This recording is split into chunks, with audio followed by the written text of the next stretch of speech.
प्यारे प्यारे दोस्तों, नमस्कार। स्वागत है आप सभी का मेरे यूट्यूब चैनल में। और आज हम लोग बिहार बोर्ड के सामाजिक और आर्थिक और राजनीतिक जीवन को देखेंगे। और ये हमारा पाठ 1 है, कक्षा 8 है और इस पाठ का नाम है भारतीय संविधान। तो आइए देखते हैं इसमें क्या है। संविधान क्या और क्यों? क्या आपने कभी अपने विद्यालय के बारे में सोचा है? आप शायद यही सोच रहे होंगे कि भला इसमें सोचने वाली क्या बात है। विद्यालय में हम पढ़ने के लिए आते हैं।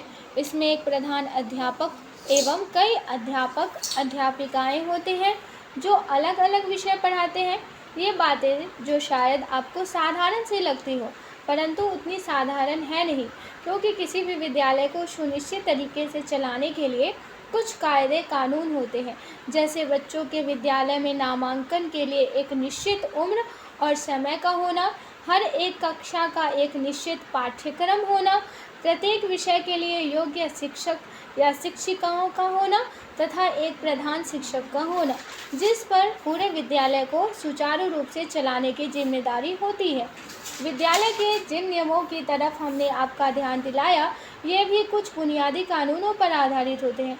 इन बुनियादी कानूनों को ध्यान में रखकर ही अन्य नियम और कानून बनाए जाते हैं। जैसे शिक्षा का अधिकार अधिनियम 2009 एक बुनियादी कानून है जिसके आधार पर विद्यालयों के बारे में कई नियम बनाए गए हैं। जैसे 6 से 14 वर्ष के लड़के लड़कियों को किसी भी विद्यालय में प्रवेश देने से मना नहीं किया जा सकता। प्रत्येक 3 किलोमीटर के दायरे में कक्षा 8 तक की पढ़ाई हेतु सरकारी स्कूल होना आवश्यक है।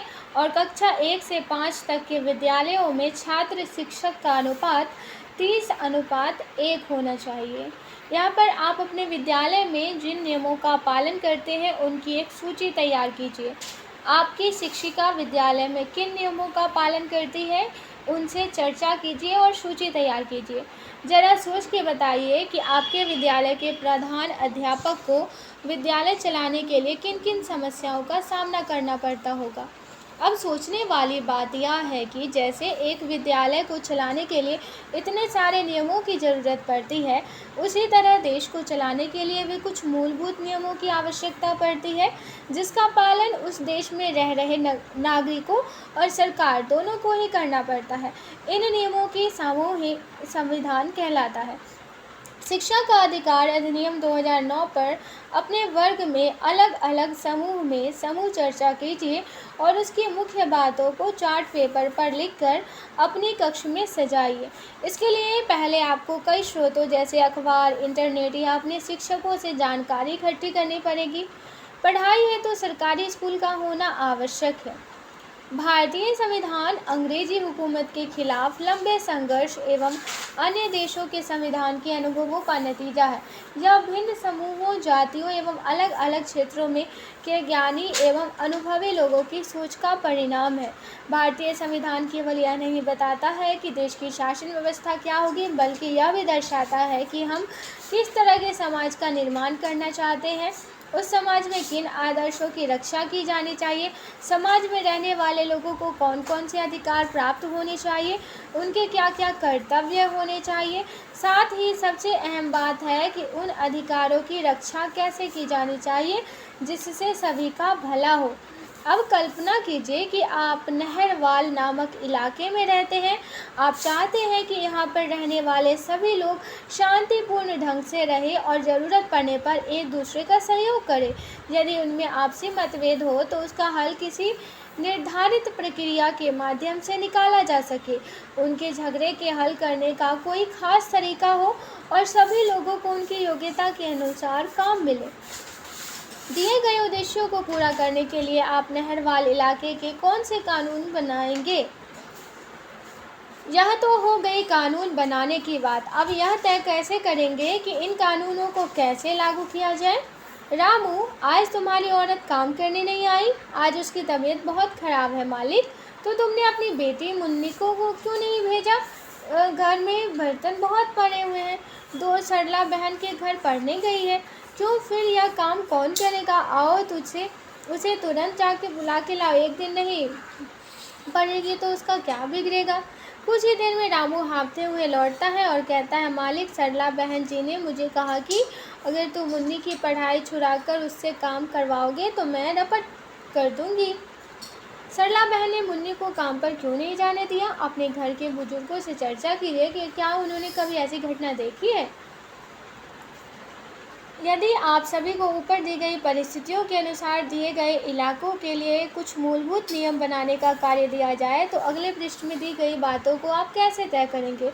जिस तरह एक छोटे से इलाके के विकास एवं खुशहाली के लिए नियमों की आवश्यकता पड़ती है, उसी तरह देश को चलाने के लिए भी नियमों की आवश्यकता पड़ती है, जो संविधान के रूप में हर देश में अपनाया जाता है। संविधान में नागरिकों के अधिकारों व कर्तव्यों का वर्णन किया जाता है। वो यह भी बताया जाता है कि अगर नागरिकों के किसी अधिकार का हनन हो तो उस परिस्थिति में उन्हें क्या करना चाहिए। नीचे दी गई घटनाओं को ध्यान से पढ़ें। शिक्षिका की मदद से यह पता लगाएं कि इन घटनाओं के शिकार लोगों की भारतीय संविधान कैसे मदद कर सकता है।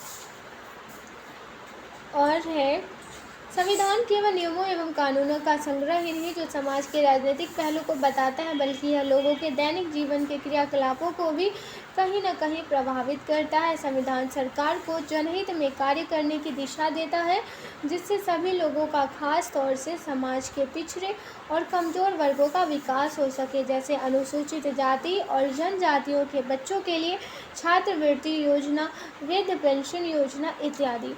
भारतीय संविधान का ऐतिहासिक संदर्भ। अध्याय के पिछले भाग में हमने पढ़ा कि संविधान क्या है, उसकी आवश्यकता हमें क्यों पड़ी। अध्याय के इस भाग में हम संविधान निर्माण के ऐतिहासिक संदर्भ को समझने की कोशिश करेंगे। हम यह जानने का प्रयास करेंगे कि वे कौन कौन सी ऐतिहासिक घटनाएं हैं जिन्होंने भारत के संविधान को एक खास रूप देने में योगदान दिया। किसी भी संविधान के स्वरूप को समझने के लिए यह जानना जरूरी है कि उसका निर्माण किन परिस्थितियों में हुआ, वह प्रभावशाली है या नहीं, उस देश में रहने वाले लोगों के ऐतिहासिक, सामाजिक, आर्थिक, राजनीतिक, सांस्कृतिक पृष्ठभूमियों को उसमें शामिल किया गया है या नहीं, उस देश के विभिन्न वर्गों व समाजों के हितों को ध्यान में रखा गया है या नहीं। सबसे अहम मुद्दा है कि संविधान बना कैसे और उसे बनाने की प्रक्रिया में उस देश के सभी वर्गों के लोग शामिल हो पाए या नहीं।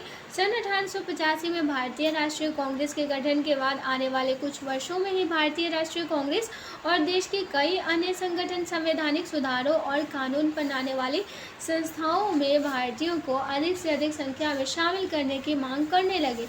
कांग्रेस के नेता अंग्रेजी सरकार की भारत के बारे में बनाई जा रही नीतियों की आलोचना करते हुए आमतौर पर यह सवाल उठाते थे कि अंग्रेज सरकार ने जो अधिकार अपने देश इंग्लैंड के नागरिकों को दिए हैं, वे अधिकार भारत के नागरिकों को क्यों नहीं दिए जा रहे हैं, जैसे मत देने का अधिकार, चुनाव लड़ने का अधिकार, अपनी इच्छा अनुसार व्यवसाय करने का अधिकार आदि।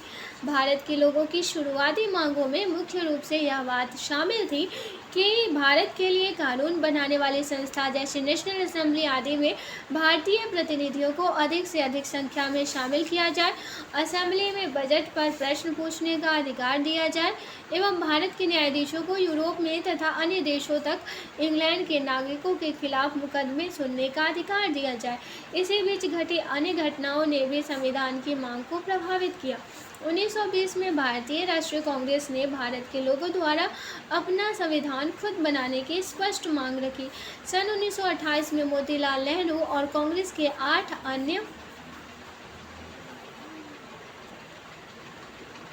अन्य नेताओं ने भारत के संविधान की एक नई रूपरेखा तैयार की। 1931 में कराची में हुए भारतीय राष्ट्रीय कांग्रेस के अधिवेशनों में भारतीय संविधान की रूपरेखा से संबंधित प्रस्ताव पेश किया गया।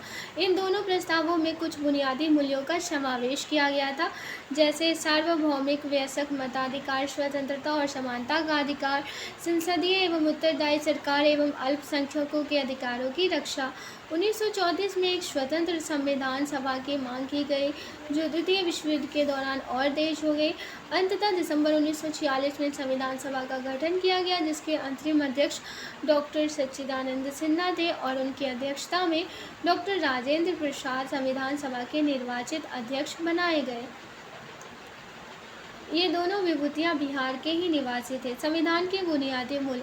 किसी भी देश के संविधान के उन मूल्यों को बुनियादी मूल्य कहा जाता है जो उस देश के समाज के आदर्श रहे हो और लोगों के जीवन को खुशहाल बनाने में सहायक हो।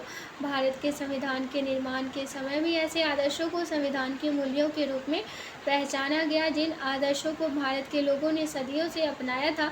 ये आदर्श और विश्वास आज़ादी के आंदोलन के दौरान भी भारत के लोगों के संघर्ष का मुख्य केंद्र रहे। इन मूल्यों में लोकतंत्र, स्वतंत्रता, समानता, न्याय और धर्मनिरपेक्षता प्रमुख मूल्य हैं। इन मूल्यों का महत्व इस तथ्य से पता चलता है कि इन्हें सबसे पहले संविधान सभा द्वारा स्वीकार किए जाने वाले संविधान के उद्देश्यों में शामिल किया गया था एवं उसे संविधान की उद्देशिका में लिखा गया था।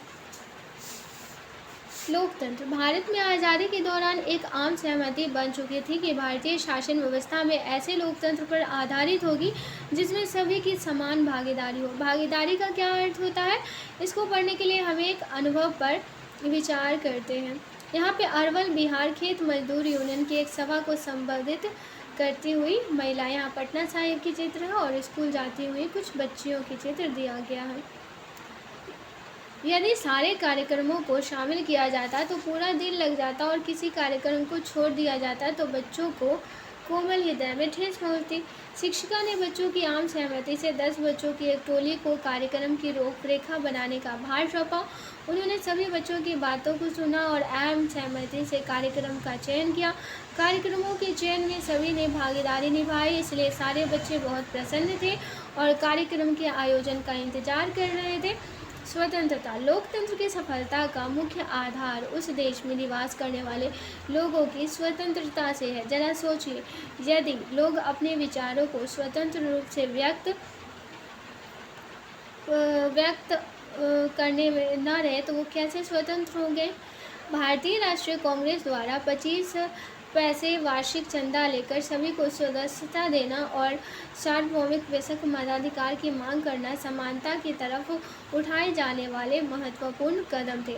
संविधान सभा द्वारा जब संविधान लिखा जा रहा था तो समानता के मूल्य को संविधान में उचित स्थान देने की कोशिश की गई थी। इस मूल्य को स्थापित करने के लिए संविधान में मूल अधिकारों और राज्य के लिए बनाए गए नीति निर्देशक सिद्धांतों का कई जगह विशेष उल्लेख किया गया। संविधान के उद्देश्य को ध्यान से पढ़ें और बताएं कि संविधान में कौन कौन सी समानताओं का उल्लेख किया गया है। नीचे दिए गए उदाहरणों में से कौन कौन सी असमानताएं दिखाई दे रही है। अपहरण के मामले में 4 लड़के गिरफ्तार होते हैं। उनमें से एक श्याम एक धनी परिवार का इकलौता लड़का है। मजिस्ट्रेट सभी को एक ही सजा सुनाता है। एक गांव में स्थित मंदिर में कुछ खास समुदाय के लोगों को ही नहीं जाने दिया जाता। आपके पड़ोस के स्कूल में आपके छोटे भाई का नामांकन नहीं किया जाता क्योंकि आपके परिवार की आर्थिक स्थिति अच्छी नहीं है। किसी निजी नौकरी के लिए आपको इसलिए नहीं दिया क्योंकि आप एक अनुसूचित जातियों जनजातियों के बच्चे से हैं। अपने स्कूल में चलाई जाने वाली विभिन्न योजनाओं की जानकारी एकत्र कीजिए। ये योजनाएं क्या है और क्यों चलाई जाती हैं, समूह में चर्चा कीजिए। सामाजिक न्याय।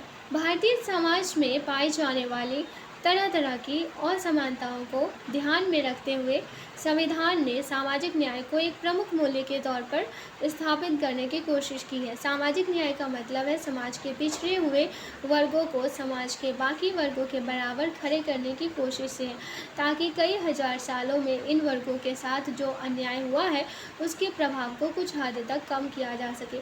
सामाजिक न्याय को एक ठोस रूप देने के लिए संविधान में कई तरह के प्रश्न आए। नीचे दिए गए गद्यांश को पढ़िए। संविधान सभा की बैठक नई दिल्ली के संविधान सभा भवन में 8:30 बजे हुई। माननीय डॉक्टर राजेंद्र प्रसाद ने सभा की अध्यक्षता की। इस सभा में माननीय सरदार वल्लभ भाई पटेल ने अपने विचार प्रस्तुत किए। समिति में 2 विचारधाराएं थी। बड़ी तादाद में विख्यात वकील थे जो बहुत बारीकी से हर वाक्य, हर शब्द, यहाँ तक कि विराम और अल्प विराम की जांच कर रहे थे। ये दोनों विचारधाराएं जो अलग अलग दृष्टिकोण से मामले को देखती थी। एक विचारधारा यह मानती थी कि अधिकारों के इस प्रतिवेदन में जितने अधिक से अधिक संभव हो अधिकार शामिल करने चाहिए जो अदालत में सीधे लागू किए जा सके। इन अधिकारों को लेकर कोई भी नागरिक बिना किसी कठिनाई के सीधे अदालत जा सके और अपने अधिकार प्राप्त कर सके। दूसरी विचारधारा थी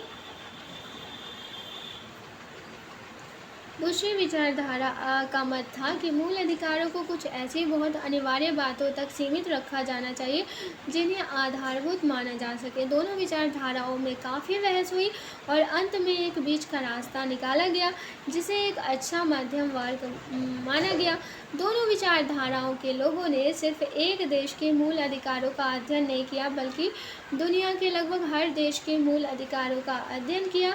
वे इस नतीजे पर पहुँचे कि हमें इस प्रतिवेदन में जहाँ तक संभव हो उन अधिकारों को शामिल करना चाहिए जिन्हें उचित माना जा सके। इन बातों पर इस सदन में मतभेद हो सकता है। अब यहाँ पे प्रश्न दिया गया है, प्रश्न को आप लोग खुद से सॉल्व करके देखिएगा। तो आज के लिए बस इतना ही। आशा करती हूँ ये लेक्चर आप लोगों को पसंद आया होगा। पसंद आया है तो लाइक, शेयर और सब्सक्राइब जरूर कीजिएगा। धन्यवाद।